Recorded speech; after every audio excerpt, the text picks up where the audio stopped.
Student, this is Umair Khan from Aspire college stalker campus. और आज हम लोग डिस्कस करने जा रहे हैं एनर्जी की टाइप्स को। इससे पहले हम लोगों ने डिस्कस किया था work done by gravitational field और पावर, और आज हम लोग डिस्कस करेंगे एनर्जी। एनर्जी क्या होती है? The ability of a body to do work. किसी भी जिस्म की काम करने की सलाहियत उसकी एनर्जी कहलाती है।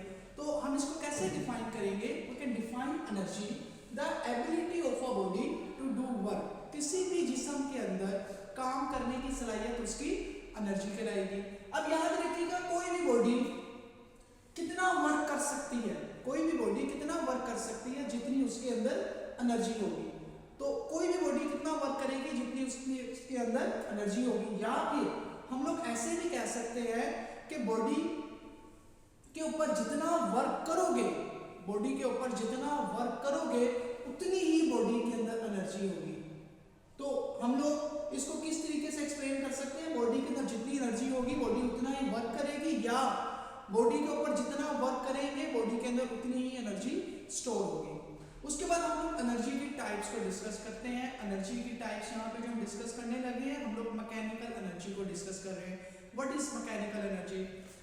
अब यहाँ पर मैकेनिकल एनर्जी, कोई भी जिस्म जब मूव करती है या उसकी पोजीशन चेंज होती है तो उसकी जो एनर्जी है, हम लोग उसकी एनर्जी को क्या कहते हैं? Mechanical energy. तो हम लोग यहाँ पर मैकेनिकल एनर्जी की टाइप्स को डिस्कस करने लगे हैं। हमारे पास मैकेनिकल एनर्जी की पहली टाइप है काइनेटिक एनर्जी। काइनेटिक एनर्जी क्या होती है? The energy possesses by a body due to its motion. किसी भी बॉडी के अंदर मोशन की वजह से जो एनर्जी स्टोर होती है वो उसकी क्या कहलाती है? Kinetic energy. For example a moving car, a moving person, आप रोड के ऊपर जितनी भी चीजें मूव करती हुई देख रहे होते हैं उन सब के अंदर कौन सी एनर्जी स्टोर होती है? Kinetic energy. अब हम यहाँ पर काइनेटिक एनर्जी के फार्मूलास और उसके डिफरेंट डेरिवेशन देखेंगे। फार्मूला को हम किस तरीके से मॉडिफाई कर सकते हैं। काइनेटिक एनर्जी का फार्मूला होता है हाफ एम वी स्क्वायर। अब अगर यहाँ पर आप देखें velocity is a vector quantity, और अगर यहाँ पे वेक्टर क्वांटिटी का स्क्वायर है जो कि एक स्केलर क्वांटिटी के साथ लिखा है, यहाँ पे वी स्क्वायर जो है यहाँ पे एक स्केलर क्वांटिटी लिखी हुई है। तो हमने सेल्फ प्रोडक्ट में प्रॉपर्टीज पढ़ी थी, जब भी हम लोग वेक्टर क्वांटिटी का डॉट प्रोडक्ट लेंगे सेम वेक्टर क्वांटिटी का, तो हमारे पास क्या आएगा?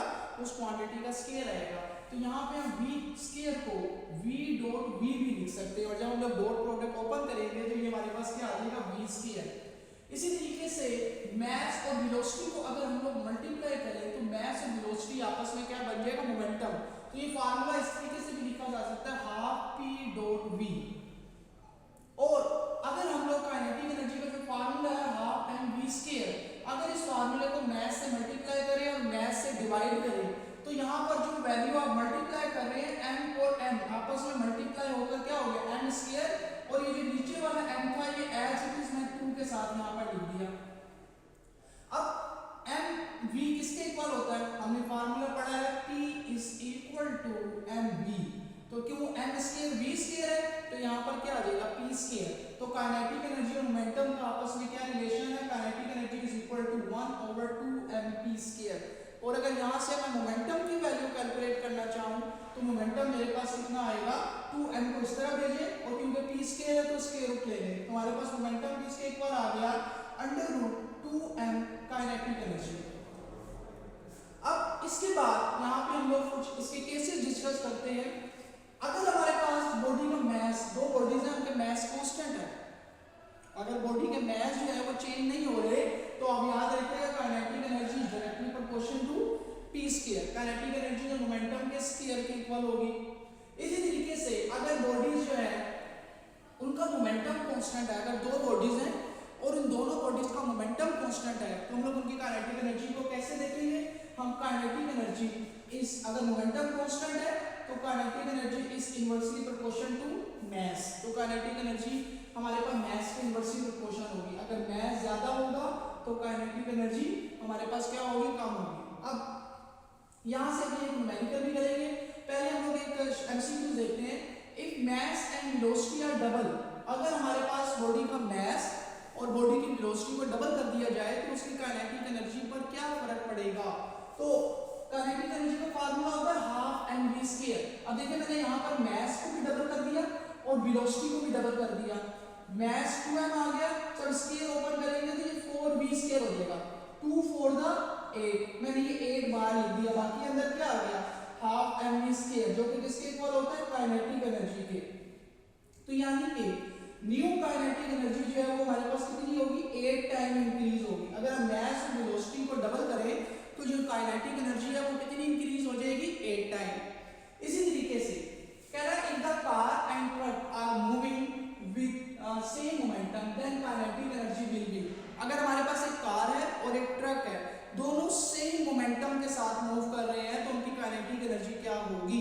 मैंने अभी आपको बताया अगर मोमेंटम सेम हो तो काइनेटिक एनर्जी हम लोग कैसे देखेंगे उनके मास के साथ। तो अगर मोमेंटम सेम है तो हमारे पास काइनेटिक एनर्जी और मास का इनवर्स रिलेशन है। किसका मास कम होता है कार का, अगर कार का मास कम है तो कार की काइनेटिक एनर्जी ज्यादा होगी, और ट्रक का जो मास है वो ज्यादा होता है तो ट्रक की काइनेटिक एनर्जी कम होगी। तो फिर हम क्या कहेंगे the kinetic energy of car is greater than kinetic energy of truck. इसी तरीके से हम लोग नेक्स्ट एनर्जी की मैकेनिकल एनर्जी की टाइप को डिस्कस करते हैं potential energy. What is potential energy? The energy possessed by a body due to its position.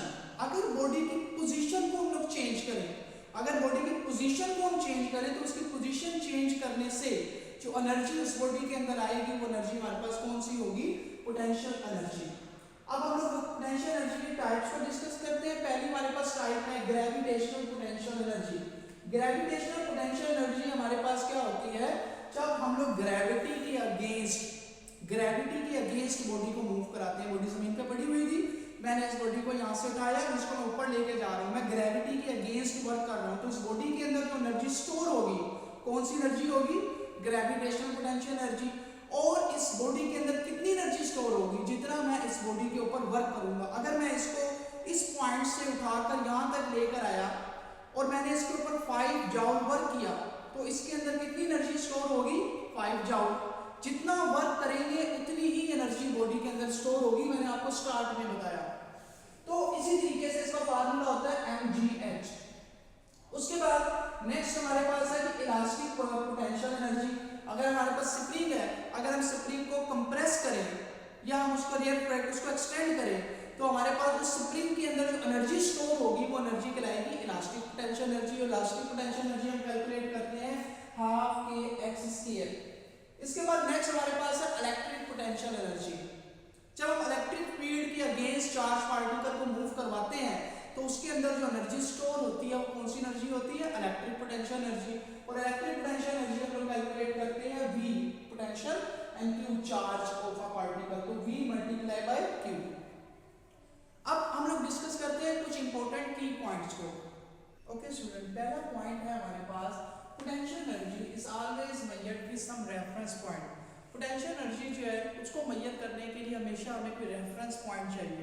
हम लोग रेफरेंस पॉइंट के बगैर, रेफरेंस पॉइंट इनिशियल पॉइंट जहां से बॉडी ने अपनी मोशन को स्टार्ट किया, रेफरेंस पॉइंट के बगैर हम लोग पोटेंशियल एनर्जी को मेजर नहीं कर सकते।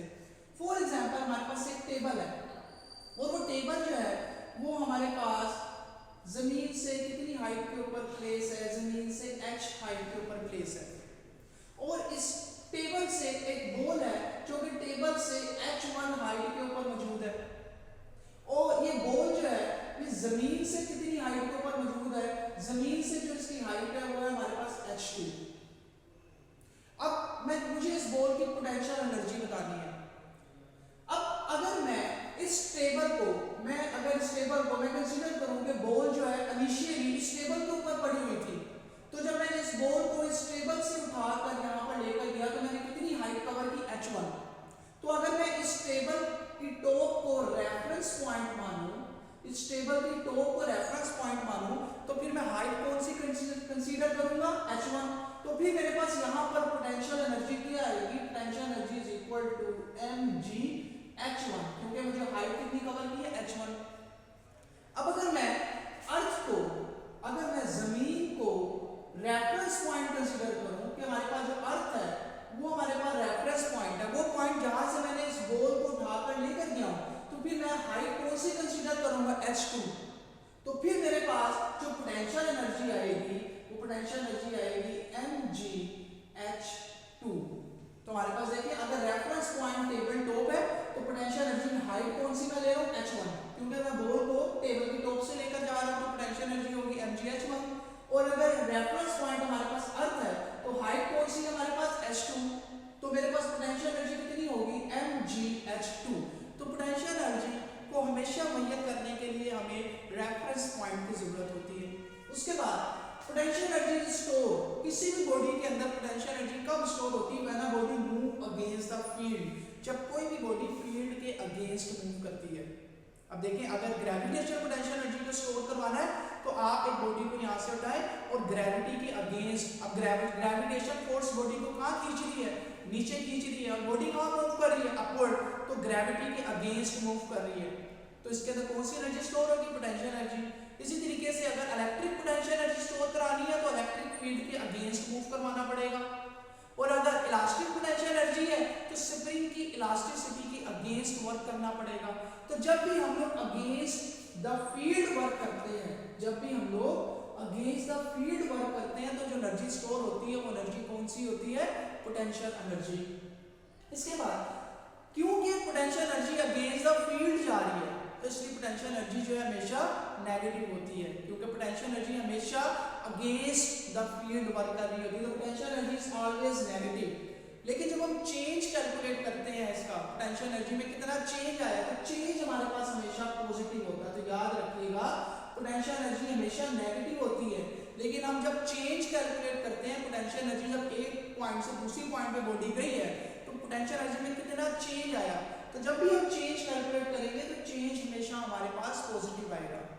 उसके बाद पोटेंशियल एनर्जी अगर मैं आइडियल गैस की कैलकुलेट करूं तो आइडियल गैस की पोटेंशियल एनर्जी हमारे पास कितनी होती है, 0, क्योंकि आइडियल गैस के पार्टिकल्स के दरमियान कोई भी अट्रैक्टिव फोर्स नहीं होती, पार्टिकल जो है वो फ्रीली मूव कर रहे होते हैं, इसलिए potential energy of ideal gas is 0। इसके बाद नेक्स्ट हम लोग डिस्कस करते हैं वर्क एनर्जी प्रिंसिपल। कहते हैं किसी भी बॉडी के अंदर अगर आपने वर्क कैलकुलेट करना है तो आप वर्क कैसे कैलकुलेट करेंगे। अगर आपने वर्क कैलकुलेट करना है तो जितने उस बॉडी के ऊपर एनर्जी है तो आप उस एनर्जी की मदद से वर्क कैलकुलेट कर सकते हैं। The work done on a body is equal to change in its energy. अगर किसी बॉडी के ऊपर आपने वर्क कैलकुलेट करना है तो जितना उस बॉडी की एनर्जी के अंदर चेंज आया है आप वो कैलकुलेट कर लें, वही आपका वर्क होगा। फॉर एग्जांपल एक बॉडी इनिशियली रेस्ट में थी और उस बॉडी की इनिशियल एनर्जी थी 0, आपने इसके ऊपर फोर्स लगाई और फोर्स लगाने की वजह से बॉडी मूव करना शुरू हो गई और बॉडी की एनर्जी होगी 10 जूल। अब अगर आपने वर्क कैलकुलेट करना है तो आप देखिए कि बॉडी के अंदर कितनी एनर्जी है, 10, इनिशियल एनर्जी कितनी थी, 0, यानी कि जो 10 जूल एनर्जी बॉडी के अंदर आई है ये आपके वर्क की वजह से आई है। तो इसका मतलब आपने बॉडी पे कितना वर्क किया है, 10 जूल का। तो हम लोग जितना एनर्जी में चेंज आया है हम लोग उसकी मदद से वर्क कैलकुलेट कर लेते हैं। अगर बॉडी की काइनेटिक एनर्जी में चेंज आया तो work is equal to change in its kinetic energy. अगर बॉडी की पोटेंशियल एनर्जी में चेंज आया है तो work is equal to change in its potential energy. अब हम लोग इसको ड्राइव करते हैं कि बॉडी की work is equal to change in its kinetic energy. तो जो हमारे पास किसी भी बॉडी का जो वर्क है वो किसके इक्वल होता है, change in its kinetic energy. For example हमारे पास एक बॉडी जो है वो इनिशियली वी आई वेलोसिटी के साथ मूव कर रही थी, आपने इस बॉडी के ऊपर एक फोर्स लगाई, आपने कितनी फोर्स लगाई, F, और बॉडी के ऊपर जैसी फोर्स लगाई बॉडी की जो वेलोसिटी है वो इंक्रीज हो गई, बॉडी की जो एनर्जी है वो भी इंक्रीज हो गई और बॉडी की जो फाइनल वेलोसिटी है वो हमारे पास कितनी हो गई, Vf, और बॉडी ने कितना डिस्टेंस कवर किया, बॉडी ने डिस्टेंस कवर किया d। अब अगर आप ये कैलकुलेट करना चाहें कि आपने बॉडी के ऊपर कितनी फोर्स लगाई तो आपने बॉडी पे कितनी फोर्स लगाई आप कैसे कैलकुलेट करेंगे, by Newton second law we know that F is equal to ma। आपने कितनी फोर्स लगाई, आप इस इक्वेशन की मदद से फोर्स कैलकुलेट कर सकते हैं। और अगर आप कैलकुलेट करना चाहें कि इस फोर्स की वजह से बॉडी ने डिस्टेंस कितना कवर किया तो आप कैसे कैलकुलेट करेंगे, by using second equation of motion 2as is equal to vf square minus vi square. अब यहाँ पर क्योंकि डिस्टेंस d कवर हो रहा है तो यहाँ पर मैंने s की जगह पे d लिखा है, तो 2ad is equal to vf square minus vi square. और यहाँ से अगर मैं डिस्टेंस कैलकुलेट करूँ तो 2a इधर मल्टीप्लाई हो रहा है, दूसरी तरफ आके क्या हो गया, डिवाइड। इसको मैं कह देता हूँ इक्वेशन नंबर 2 और ये हमारे पास क्या है यहाँ पर इक्वेशन नंबर 1। अब हम क्या करते हैं, मल्टीप्लाई इक्वेशन 1 एंड 2। इक्वेशन 1 और इक्वेशन 2 को मल्टीप्लाई करते हैं। तो जब मैं इन दोनों इक्वेशन को मल्टीप्लाई करूंगा तो लेफ्ट हैंड साइड जो है वो लेफ्ट हैंड साइड से मल्टीप्लाई होगी और राइट हैंड साइड जो है वो राइट हैंड साइड से मल्टीप्लाई होगी। तो फोर्स किससे मल्टीप्लाई होगी?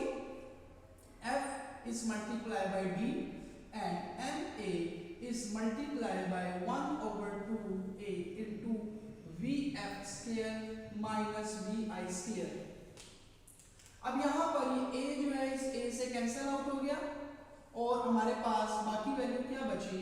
FD is equal to M over 2 VF square minus VI square। अब ये वैल्यू जो है अंदर दोनों से मल्टीप्लाई कर दें, तो जब मैं इस वैल्यू को दोनों से मल्टीप्लाई करूंगा तो वैल्यू क्या आ जाएगी? Half M V F square minus half M V I square.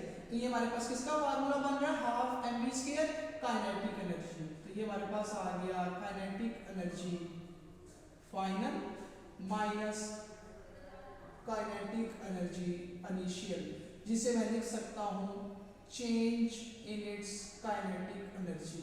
तो मेरे पास और ये एफ डी जो है ये हमारे पास किसके इक्वल होता है? वर्क के। तो हमारे पास टोटल वर्क जो है बॉडी का वो किसके इक्वल हो गया? The total work done on a body is equal to change in its kinetic energy. तो स्टूडेंट ये था हमारा आज का लेक्चर। उम्मीद है आप सब लोगों को समझ आई होगी। इंशाल्लाह फिर मुलाकात होती है। अल्लाह हाफिज़।